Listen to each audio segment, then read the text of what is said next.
Happy video day, guys. Christina, Brooke here. Today we are diving into the best video of the entire year, the one we wait for the entire year to film, and it is the best makeup of 2021.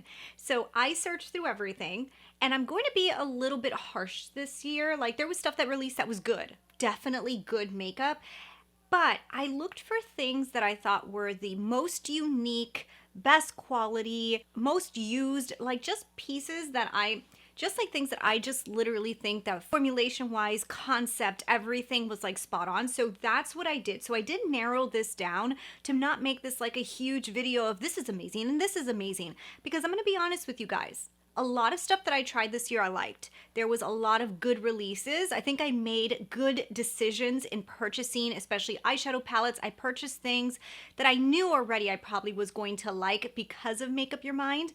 But some of the other products, there was just really good stuff that I got. So this is the best. Okay, but if you are not subscribed, don't forget to go ahead and hit the big O subscribe button and join the family. But let's go ahead, let's get into it, because even though I say there's not a lot, there still is a lot.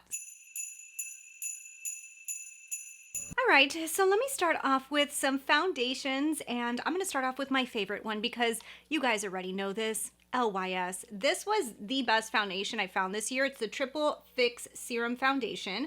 I recommend this to anybody. I think everybody will like this. If you have mature skin, you'll like it. If you don't, you'll still like it. I just think that this is like a perfect foundation, dry, normal, oily. I think you guys are all gonna like this. This is a very, very nice foundation. Awesome, awesome price point, clean beauty. I honestly just don't think that there's anything wrong with this guy.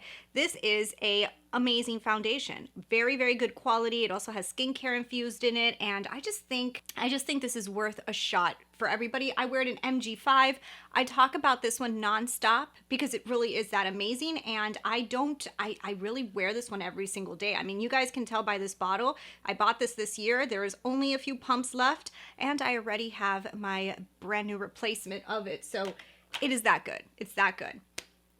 But there was also a stick foundation that released, and I believe that this one released towards the end of last year, but as I was using it, it went into this year. So the Huda Beauty Stick Foundation was also an amazing foundation that I basically fell in love with more this year because I got more use out of it. I actually used it a lot, and I figured I should mention it in this video because I do not think I put this in a favorites of the year last year because I believe I didn't have it long enough.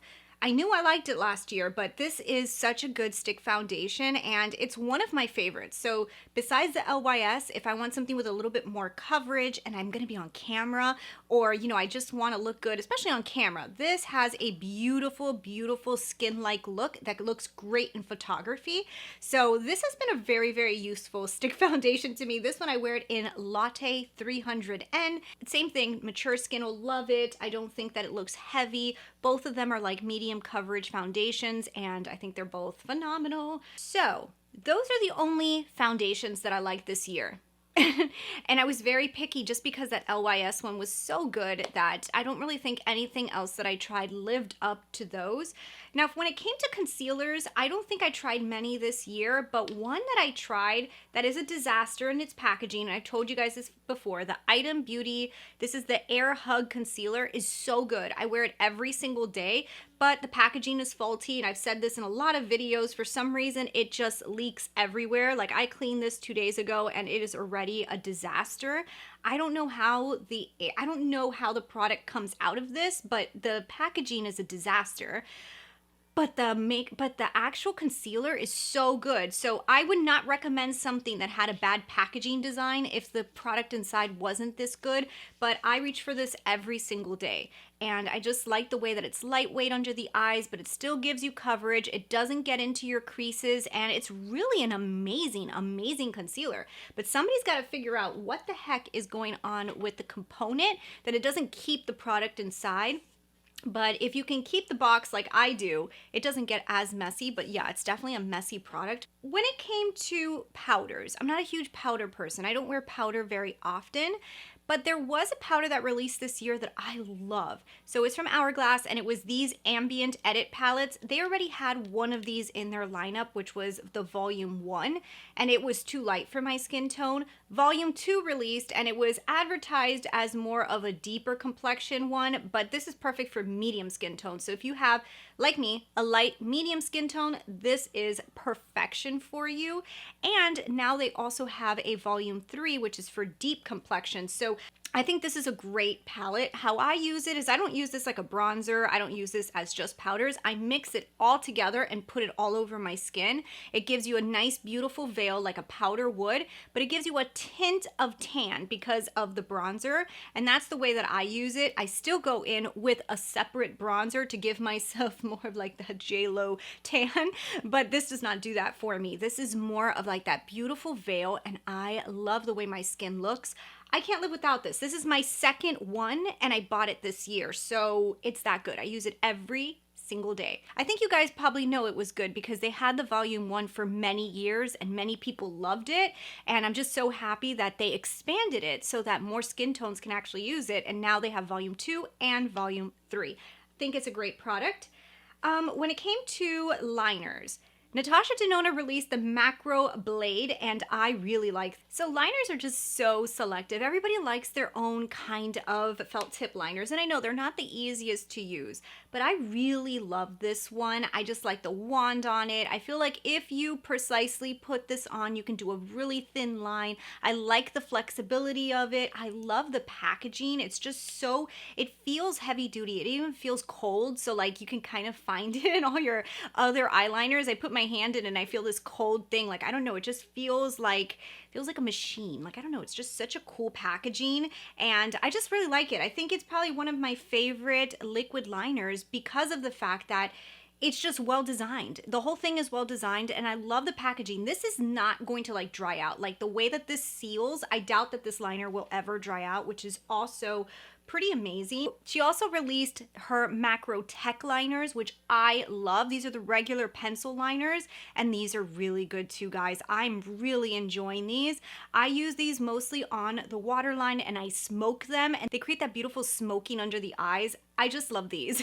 They glide, they go on great. I also use them on the top as well and do like a little wing, and then I'll just like blend it out to make it like a messy wing, and it works phenomenal. So I really like her eyeliners. One other thing that I will say that I think is cool is that I've used a lot of black liners before, that when you're trying to put it in the waterline, sometimes the pigment doesn't come off that good and you have to go over it a few times. This literally put on the waterline, you got a black line. Like, it is so highly pigmented, and yeah.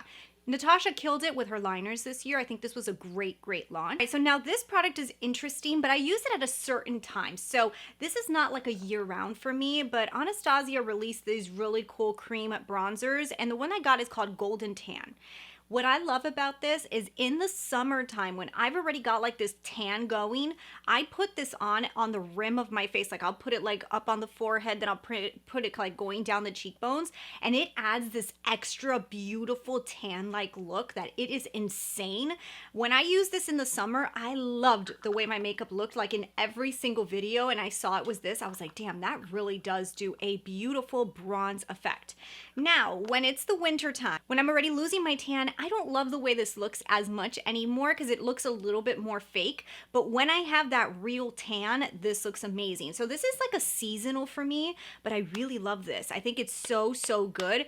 If you can probably find a shade that's a little closer to your skin tone that does give you a bronze but doesn't look so bronze, it'll probably work for you year round. But the way I like to do it is when I already have a tan, add an extra tan. So this is like my summer tan in a bottle. So then there was a blush. There was actually two blushes that I liked this year. One that I like the formula, and the other that I like everything about it. So LYS released her blushes, and these are the High Standard blushes, and I have it in the color Kindness. I love this blush. It's a beautiful color. The cream blends onto your cheeks like a dream. It doesn't have like too much reflect. It doesn't have reflect in it, but it does have like more of like a skin look. It gives you a beautiful sheen though. I love these blushes, and I don't think that I've loved a cream blush as much as this one. I'm not a huge fan of cream products because I do have acne prone skin, so cream products can get me a little bit oily looking, and I just don't love them all the time. But this one does not do that. I love it every time I use it. I don't feel like I look oily in all the wrong ways where I don't want to look oily, and I don't feel like, and it's never broken me out.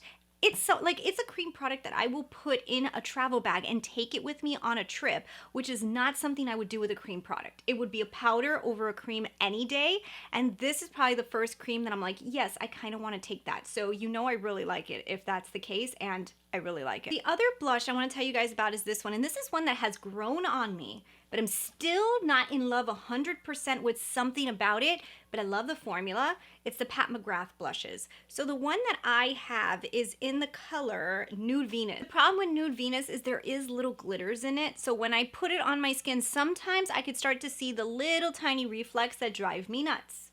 But I love this color, and when you use it a lot of the glitters disappear. So like now when I use this, this is basically a matte blush. Like those little glittery particles have like all disappeared, and this has become a matte blush to me. I love the way that this color looks on my skin tone. I love the way it blends. I love the way it looks. It's just a beautiful formula. But I would say I would go for the matte ones. I wouldn't really go for the ones that have like little shines in them, because it's just, it really is, eventually it turns matte. I mean, I would say good luck trying to find a shimmer in there now. They're all gone. So I don't know, now that it's a matte blush, I love it. But I would love for her to come out with this same color with absolutely no little micro glitters in there. I think that that would be insanely gorgeous, but definitely there's something about that formula of those blushes that are just so beautiful, and I honestly like it a lot. So Natasha also released another product that I really loved this year, and it was the lip liners. These were the first launch of 2021, I believe, and these were good, guys. What a beautiful, beautiful, beautiful lip liner. I honestly think, do I have every single color? I think I do. I think I have every single lip liner from her, and I would buy every other one too. Like if she released another collection, not nude ones, like the deep red ones, I'd probably buy them all too, because they're just so good. So handy. I use every single color. Like I can't say that there's one color that I don't use that often. I'm constantly going through all of them, but I think like Natasha I use a lot, Julia I use a lot, Naya I use a lot. Now for the holidays I've been using the one called Lala, which is a really, really deep, deep brown, and I've been mixing it with red to make it more of like deep red than like a vampire red. But anyways, loving this, loving it, loving it, loving it. All right, so let's talk about some eyeshadow palettes, and then we'll jump into some lipsticks and stuff. But NARS released my favorite palette of the year. I love the Climax palette. This was the best palette of the year. And it's not the most popular, but cohesively, quality-wise, the looks that I can come out with, this is like one of those palettes, like it's like a go-to. Like if you're somebody who doesn't have a huge collection, you just want an easy palette that does beautiful looks, but you want like an all-in-one, this is it. I love this palette. This was so good. I hope that NARS continues this palette because it was just insanely beautiful. The other one that was really good was the Wild Jaguar. So this was from Huda Beauty, and I really like this one because this one gave me like those really smoky eyes, but I love the quality. Like for example, this brown here blends so much better than the brown that I have on today, which is the one from Natasha, the new Mini Biba. That one doesn't blend as good. I had a harder time blending it, but it's almost the same color as this one. I would rather use this color any day because it blends so much better. And this is a beautiful palette, guys. Wild Jaguar was a successful one. I think it was different to my collection, and I think it was just overall beautiful. The other palette that I really liked was from Patrick Ta. You guys are probably not shocked that this is in here. I've talked about this a lot. I really love the creams in here. I love the different formulations he gave us. I love the cohesiveness. I think everything here works so well together, and the textures are just so unique. You've got like these little glittery kind of topper shades, which I wish that they weren't almost the same color, but they are. Then you have these beautiful metallics, and then you have amazing mattes. I think that he just did a really nice job. There's so many different types of textures, so many different types of variation, but everything works so well together. It has become like one of those palettes that if I grab it, I kind of know my look is going to come out good, and that's what makes me happy about it. Natasha Denona did release another palette that I believe is a favorite. Now, there was good launches from Natasha, okay? So we had some pretty interesting ones. We had the Mini Love, which was really beautiful. We had the Retro, which was nice. We had a lot of really nice palettes from Natasha. But like out of every single one for the year, the most memorable to me, which I know you guys are gonna be a little shocked by this because this is a little shocking, is Circle Loco, okay? So why is Circle Loco my favorite of the year? Not my color story at all, but this is so unique. This is so unique to my collection, and the quality is so, so good. So what I love about this is anytime I need color, I go to Circle Loco. It's like literally my quickest, like my brain just goes, grab that Natasha Denona palette. And you just know that that means that it's pretty damn good, you know? I have like the Retro's a beautiful palette from her, but it's just like it's very ordinary to me. There's nothing amazing. Zendo, I don't love the color story. The Mini Love was really, really pretty as well, but it's not like I'm running for it. The Xenon was really cool, but not like in love with it. Do you know what I mean? Like, so this was one that I just feel like has stood out from all the rest of them. And I know that this is going to be one that shocks a lot of you guys because you would say, Christina, you hardly ever wear those colors. But trust me, anytime that I think color, the first place I look is this. So I always think that it's good to have variety in your collection. And this is my variety. And this was an awesome launch from her because it gave me the opportunity to just have color in such an amazing formula, and I like the looks I create when I use it. I make such cool looks with it. So okay, the next one, Rose Quartz. This was a launch from Huda Beauty that shocked me so much. I think that this was an amazing launch. She shocked me with this palette. I did not think that this was going to be as beautiful or as good. I really thought it was going to be more of like one of those pinky palettes, you know, like Utopian Dream or something like that. That was not what I got from here. I got really cool, awesome shades. I've got some amazing glitters.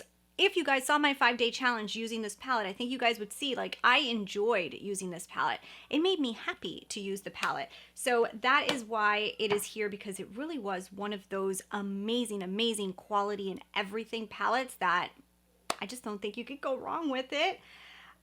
Let's talk about a mascara, because I typically don't use mascara from, you know, high-end stores because I love my L'Oreal Lash Paradise, but Rare Beauty released this one. This is the Rare Beauty mascara, and I don't know exactly the name of it, but it's this beautiful one, and this is so good, guys. This is a great mascara. I'm shocked. I'm really shocked because when I first tried it, I was like, okay, I like it, but I still like L'Oreal more. I still like L'Oreal more. I'm not going to say L'Oreal has been knocked down because it has not. L'Oreal is still my favorite. But I finally can say that there's something at Sephora that I think is worth paying some money for when it comes to mascara. Because I usually am like, if you can buy something so good at the drugstore, why? But this one's really good. It doesn't bother my eyes. It does a really nice length. And some of you guys have even told me you like it better than L'Oreal on me. So there you go. Okay, so let's talk about some lipsticks. Bite Beauty came out with my favorite formula this year. These are the Power Move Soft Matte Lipsticks, and these are so good. You guys know I have an entire video where I'm swatching them all. If you haven't seen it, I will link it up here. I swatch every single one that I have. I have 6 different colors. I love Harissa, Praline, Tanine. Oh my god, I like them all. Like literally, I'm using them all. Tamarind is beautiful too. If you guys want to see all the colors, just watch that video. But this lipstick formula is so good. It's so comfortable, but yet it's very pigmented, and it just works amazing. If you guys know Bite Beauty's lipstick, it was already good, and then they reformulated it and made it better, which is insane. The other lipstick that I loved this year was from Miss Charlotte Tilbury. I love Nude Romance. This is my favorite lipstick from her.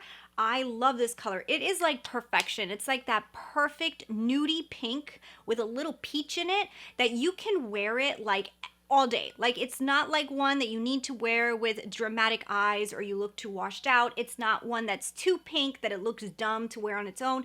This is like perfect lipstick color for my skin tone. It looks so good. Of course, everybody's skin tone is going to be a little different, so the way it looks on me may not be exact to you, but I feel like this might be like one of those universally beautiful nudes. Do you guys have this one, and do you feel the same? I would love to know. Okay, so this was one that shocked me too. Lawless, the Forget the Filler.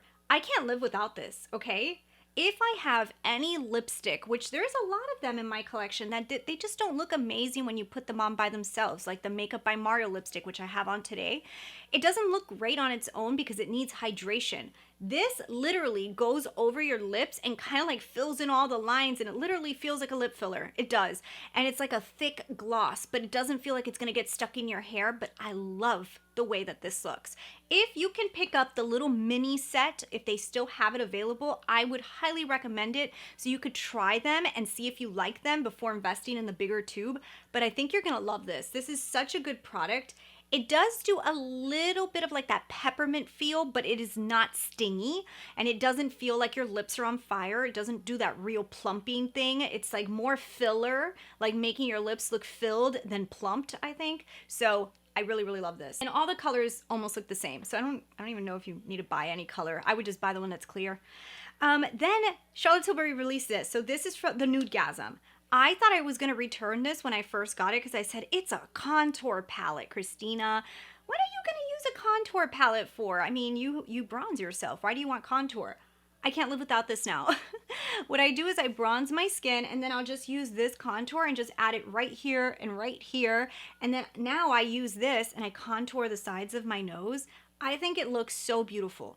Honestly, I'm just shocked that I never did it before. And like literally Charlotte Tilbury just made me have an extra step to my makeup routine, which I never thought I needed to do. And now I'm like, I'm kind of obsessed with you. So I think that this was an amazing launch. I'm so happy to have this. The highlighters are beautiful too, but I just like mixed them together to make one ultimate colored highlighter. All right, so I have 3 more palettes to show you guys, and these 3 are just because I feel like they are just really nice, cohesive palettes, and I really, really like them. This one is from Pat McGrath, so this is the Venus in Floors, and what I really like about this one is the quality and the color story. This is something I typically use a lot, and it has been a favorite. So if I want to do a really pretty smoky eye, I know that this is always going to give me that beautiful brown smoky eye that I literally look for a lot. I love brown smoky eyes. It's just like my favorite go-to look. The other one is Celestial Odyssey. I think that this was also a really, really nice palette. Pat McGrath loves to do these holiday palettes, and I think she did another successful one. I do think last year's Celestial Divinity was better, but this one was definitely good as well. The color story is a little bit on... I don't love the mattes that she put in here because she put too many pinks in it, but I do love the metallics, and I feel like it's worth to grab in here for some of the metallics. So it's not like my favorite palette, but I definitely think it was a really nice one. Then this is the last one, and this is this one. So this is from Natasha Denona, and this is the Retro. Okay, so this one is almost the same as what I just showed you with the Pat McGrath. I really like this palette a lot, okay? So is it the best of the year? I would say it is not, just because I feel like I can't do that many looks with it, but I really like this one. So it was kind of like those 2 last ones. I was fighting myself. Do I put this in the best of the year or do I not? But I said, you know what? Let me put them in because they are like the type that they could grow on me and they could become favorites, and I could see myself using them a lot. And I do really like the color stories, and especially this one. I was able to create some really beautiful looks with it. It just could get a little redundant, and you could end up doing a lot of very similar looks all the time. So overall, I think like the best ones, best of the year were probably these, you know, like the first ones that I showed you. But the last 3 I showed you are like the runner-ups. Like they were almost favorites. I wanted to put them in here, but they're not like as good as the first palettes that you guys saw. So anyways, that is my favorites for the year. Okay, that is it. I am finished. 2021 is over. I have never wanted a year to be over so bad in my life. I cannot wait for 2022. So anyways, I hope you guys really enjoyed this video. Let me know down below what has been your favorite makeup that you guys have picked up this year. What is your favorites of the year? Share that down below, and I will see you guys in the next video. Bye.